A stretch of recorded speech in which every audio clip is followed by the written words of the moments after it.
Rain fell in heavy, rhythmic drops, splattering against the cracked sidewalks of downtown. Maya Collins tugged her son's tiny hand closer as the wind cut through her threadbare coat.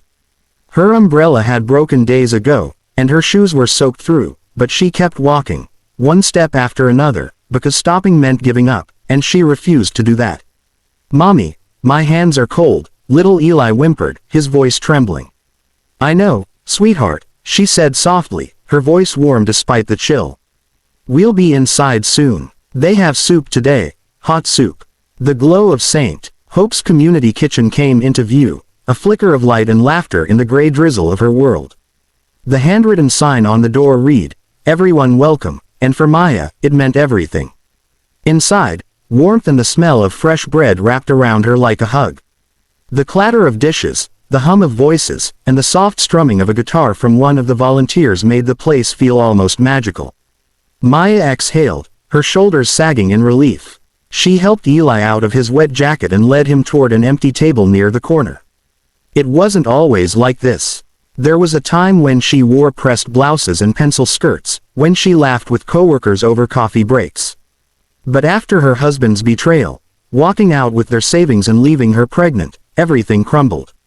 She lost her apartment, her job, and eventually, her confidence. Now, every day was a battle to survive, and to protect the little boy who was her entire world. "Hi there," a cheerful volunteer greeted. "Welcome. You can sit here, we'll bring the meals around soon." Maya nodded gratefully. As she helped Eli into his seat, a familiar voice echoed behind her, deep, kind, and laced with disbelief. Maya Collins. Her breath caught. That voice, it couldn't be. Slowly, she turned. Standing across the room was Ethan Hale, her high school sweetheart, the one she had loved with all her heart before life pulled them apart. His hair was slightly longer now, his jaw sharper, but those eyes, warm brown and steady, hadn't changed. Ethan," she stammered. "Oh my God, I can't believe it's you." He looked just as stunned. "It's really you," he said, smiling slowly. "I thought, wow, it's been years." Maya could feel her cheeks flush as she brushed a strand of damp hair from her face. 10, maybe 11. "You look good." "So do you," he replied softly, though his gaze flicked briefly to her worn coat and tired eyes. "What are you doing here?" Her throat tightened. "Just getting by," she said, forcing a small smile. "It's a long story." Before the awkwardness could settle, Eli peeked out from behind her, his wide eyes curious. Ethan crouched down with a gentle grin. "Hey, little man, what's your name?" "Eli," the boy said shyly, clutching his mother's hand. "Eli, that's a strong name." Ethan smiled, then looked up at Maya. "Can I get you two some food? The soup's pretty great tonight."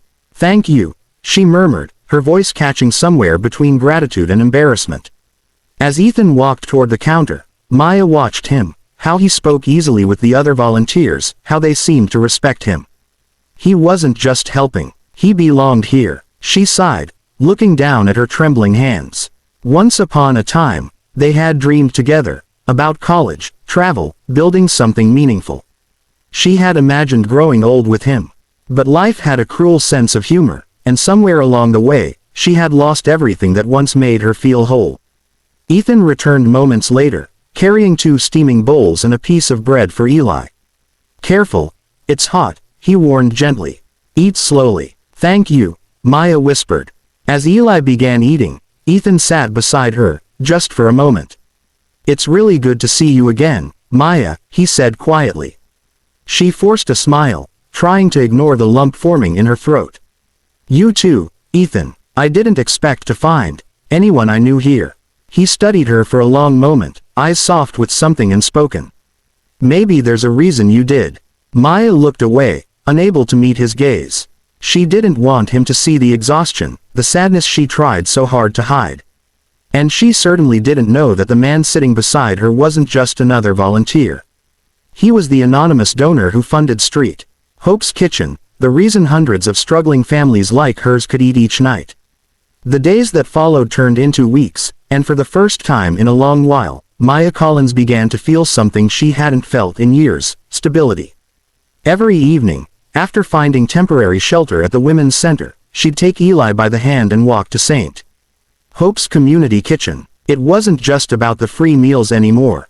It was about the people. The laughter. The way the place felt alive with kindness. And most of all, it was about Ethan Hale. He was always there, sometimes behind the serving counter, other times fixing broken chairs, sweeping floors, or helping children draw while their parents ate. He never acted like he was above anyone. He fit in so naturally that Maya assumed he was just another volunteer, generous, yes, but humble. Eli adored him. Whenever Ethan appeared, Eli's face would light up. "Mr. Ethan," he'd shout, running up to show him his latest crayon drawing. Ethan always crouched down to his level, treating him with a gentleness that made Maya's chest ache. Sometimes, when she caught Ethan laughing with Eli, she imagined, for just a second, that they were a family. But then reality would remind her, she was a homeless single mother. And he was a man who had every reason to walk away from her broken world. One cold evening, Maya stayed behind to help clean. The volunteers were short-staffed, and she wanted to give back somehow. As she wiped down tables, she noticed Ethan watching her from the corner, his arms crossed, a faint smile on his face. "You don't have to do that," he said, walking over with a mop. "You're a guest here. I'm not good at being helped," she admitted softly.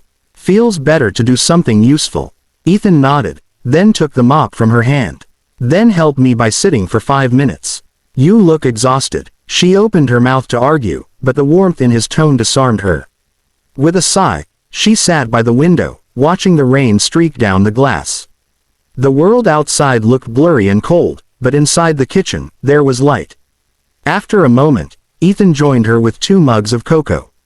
"Here," he said, "it's not coffee, but it's something." Maya smiled faintly, wrapping her hands around the warm cup. "Thank you. For everything, really. I don't know what Eli and I would have done without this place." "You don't owe me thanks," he said quietly. "I do," she insisted. "You've been kind, and patient. You didn't have to be." He looked at her then, really looked, and his expression softened. "I wanted to be." Her heart skipped. The air between them thickened, charged with something unspoken. But she forced herself to look away. "I should probably tell you the truth," she murmured. "About why I'm here." "You don't have to." "No, I do." She drew a shaky breath. "I used to work as a bookkeeper. I wasn't rich, but I managed. Then Eli's father left. He took everything. Our savings, our home. I tried to keep up with rent, but," her voice cracked. "One bad month turned into 2, and before I knew it, we were sleeping in shelters." Ethan's jaw tightened, his knuckles whitening around the mug. "I'm so sorry, Maya." She gave a weak laugh. "Don't be. It's my mess to fix. I'm just tired of feeling like I failed my son." Ethan reached out, his hand brushing hers, tentatively, carefully. "You didn't fail him. You kept him safe. That's more than most could do." The sincerity in his voice nearly broke her. They sat there in silence for a while, listening to the rain. Then, after a long pause, Maya asked the question that had been burning in her mind since the night they reunited. "Ethan, why do you do all this? You're not just another volunteer, are you?" He froze, his eyes flickering. "What makes you say that?" She smiled faintly. "The others listen to you. You make decisions. People come to you when things break or supplies run out. You're different." He sighed, running a hand through his hair. "You always did see through me."